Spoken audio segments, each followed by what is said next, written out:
Hello, this is Father Byron, and this is Homilies for Busy People. I am in New Jersey right now, and what you see right behind me is the Atlantic Ocean.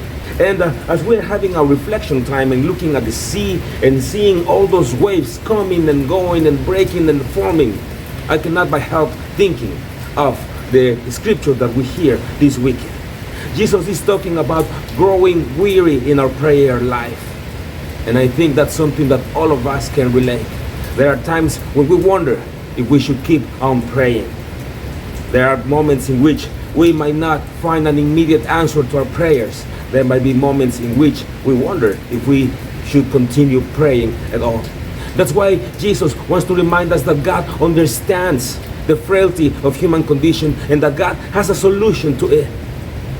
And Jesus puts it right there, at face value, right there, saying that we should not ever grow weary in our prayer life.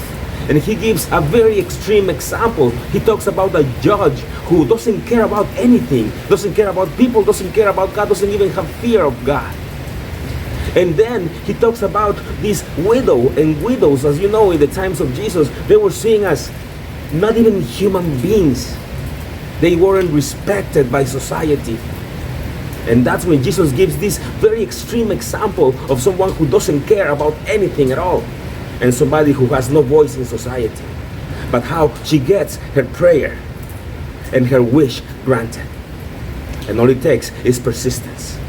And I cannot help but thinking about all those waves that eternally come and break and go back and form again. And maybe that's a beautiful imagery for us to think and to be encouraged and to know that no prayer is in vain, that we never pray in vain. So when the trials come and we might be wondering if it's worth fighting and keep on praying, I hope you continue doing that, because at the end of the day, just like that widow, our prayer will be answered.